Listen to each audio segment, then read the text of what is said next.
السلام عليكم ورحمة الله وبركاته. ازيكم يا جماعة؟ عاملين ايه؟ يا رب دايما تكونوا بخير. ازيكم يا اخواتي ومتابعيني، احلى اخوات في الدنيا، منوريني ومشرفيني في قناتي المتواضعة. اتمنى قناتي كده ومحتواها يعجبكم، واهلا وسهلا بكل متابعيني الجداد.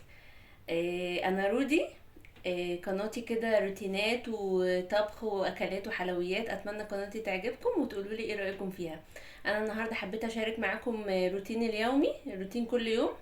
حبيت كده الاول ابدا بيها، حطيت غسيل في الغساله وقلت اعمل دورة غسيل. كانت لسه الجو كان الصبح كده، كانت الساعة 9 الصبح، فقلت اعمل غسيل وانشره عشان لما يجي بعد العصر كده ألمه ويبقى الغسيل لسه محافظ على ريحته وحلو كده ومنعش، ويكون الشمس بتعقم الغسيل وبيبقى حلو.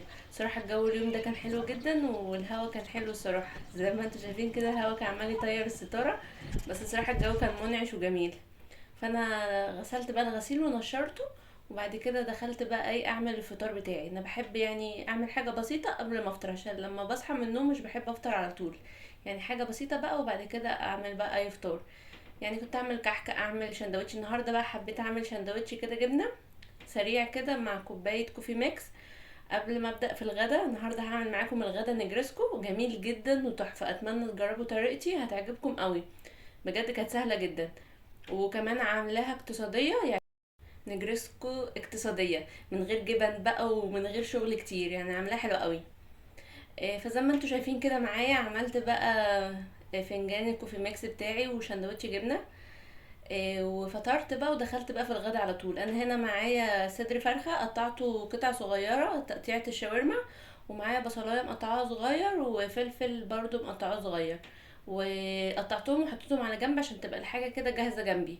وهنا بقى جيت على البوتاجاز، حطيت مية وملح، حطيت ملح كده حبة كتير، ومعايا كيس مكرونة سباكيتي. طبعا النجرسكو او المكرونة بشاميل ما بنحطش فيها زيت، هو يدوب بس الملح. وسبت بقى المكرونه تستوي، ولازم اقلب فيها كل شويه عشان ما تلزقش في الحله، يعني كل شويه اقلب فيها. وهنا برضو حضرت الشاورما بتاعتي. انا بحب الصراحه لما اجي اطبخ وكده ابقى اسيب كل حاجه جاهزه كده جنبي، يعني ما بحبش اتلهوج، يعني كل حاجه تبقى. فزي ما قلت لكم بقى بحب كل حاجه تبقى جاهزه جنبي. وهنا بقى نزلت البصله على سمنه وزيت. مش عايزه البصله تاخد لون، هو بس يا دوب تدبل. لما البصله دبلت ونزلت الفلفل حطيتهم كده على جنب، وبرضو انا سايبه النار عاليه. نزلت فيها قطع الشاورما، لازم النار تكون عاليه عشان الشاورما ما تنزلش ميتها. واول ما تاخد صدمه من تحت، هقلبها بقى واخلط كله مع بعضه، يبقى البصل والفلفل والشاورما كله كده اختلط مع بعضه. زي ما انتوا شايفين كانت الشاورما اخدت صدمه من كل الجهات. وزي ما قلت لكم لازم النار تكون عاليه عشان ما تنزلش ميتها، دي اهم خطوه. وكانت المكرونه كمان قربت تستوي. هنا بقى كنت بتبل الشاورما، حطيت معلقه ملح وحطيت نص معلقه فلفل اسود، وحطيت كمان معلقه 7 بهارات. 7 بهارات برضو خلتها طعمها حلو جدا. هي دي التوابل، توابل بسيطة جدا وتتبيلة بسيطة جدا وحلوة جدا بجد. اتمنى تجربوها، طعمها تحفة تحفة. وقلبت بقى كله مع بعضه عشان يمتزجوا كلهم ويبقى كله ياخد من طعم بعض. هنا بقى كنت بعمل البشاميل. انا صراحة بحب الكيس الجاهز ده بدل ما بعمل وكده. الكيس الجاهز الصراحة بينجز وطعمه حلو والله. كان معايا لتر من اللبن وحطيت عليه كيس البشاميل ده، وقلبته كويس على البارد. وبعد ما قلبت على البارد بقى شغلت النار وايديا فيه. لازم ايدي فيه بقى لحد ما ياخد كده قوام، يعني ولا تقيل زي المكرونه بشاميل بتاعت اللحمه المفرومه، ولا خفيف. النجرسكو بيبقى البشاميل بتاعها خفيف شويه عشان تستوي. هو ده كان سمكها حلو جدا. وهنا بقى ايه، شغلت بقى الفرن قبل ما ابدا في تطبيق الصينيه. شغلت الفرن كويس عشان يبقى سخن. حطيت بقى شويه بشاميل وحطيت كل المكرونه وهقلبهم. طبعا يا جماعة حبيت كده انصح نفسي وانصحكم معايا. طبعا بيبقى في بعض الناس بعد رمضان على طول بتفقد كل حاجة كانت بتعملها في رمضان. طبعا بقى ايه، من صيام، من دعاء، من قراءة قرآن، من صدقة، من قيام ليل، كله بيسيبه كده مرة واحدة. وده طبعا ده خسارة كبيرة، وبعد عن كتاب الله وفقدان ثواب صيام او صدقة او الكلام من ده. نفس الاعمال اللي بتعملها في رمضان وهي الاعمال اللي بتتعمل بعد رمضان عادي طبعا. طبعا ايه، ولا يمكن تكون اقل شوية. من حيث العدد والكمية المفروض هي يعني هي اللي تتعمل بعد رمضان. اول حاجة بنعملها هو صيام ال6 ايام من شوال، طبعا احنا في شهر شوال، طبعا اكنك صمت السنة كله. يعني لما تصوم 6 ايام من شوال بعد رمضان اكنك صمت السنة كلها، زي ما قال النبي محمد صلى الله عليه وسلم، 6 ايام مش هتتعب فيهم خالص، يعني 6 ايام بس. مش شرط بقى يكونوا ورا بعض، انت حسب ما تنوي. انت تصوم قبل شوال ما ينتهي، يعني حاول تصوم ال6 ايام دول قبل ما شوال ينتهي، لسه فاضل 24 يوم. يعني انت بقى بتصوم 6 ايام، بعد كده برضو بقى حتى تلاوة القرآن. هي فكرة الناس بتسيب قراءة القرآن مرة واحدة كأنه حاجة صعبة، وهو اصلا الموضوع كله 10 دقايق او ربع ساعة يوميا، بس بتفرق معاك جدا. هتقرأ فيهم جزء او نص جزء على الاقل خالص وانت مرتاح طبعا. فمش هتبقى هاجر للقرآن الكريم، ويبقى ورد يومي ثابت ليك كل يوم 10 دقايق او ربع ساعة، مش كتير. واستغل فرصة القرآن ويبقى ورد يومي ثابت ليك كل يوم.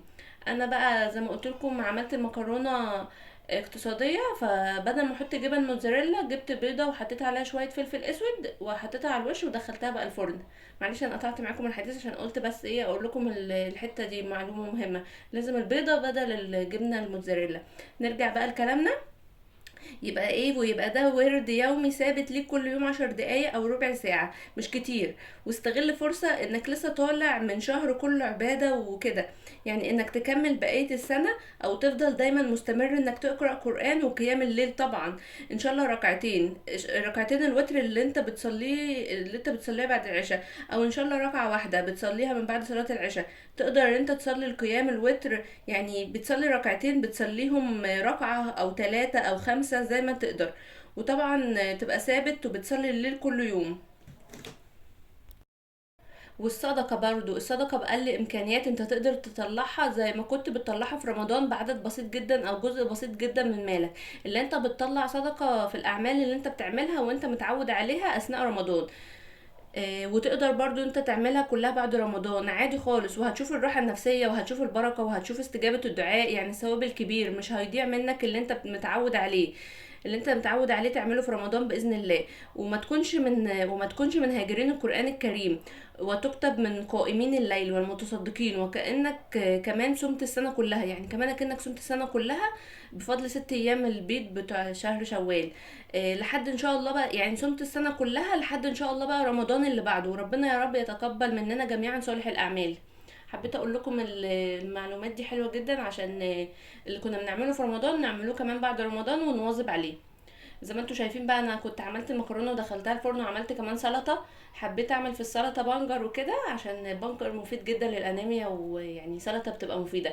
زي ما انتوا شفتوا ايديا كلها كانت بنجر، كانت صراحه ايدي كانت حلوه قوي، كانت حمراء.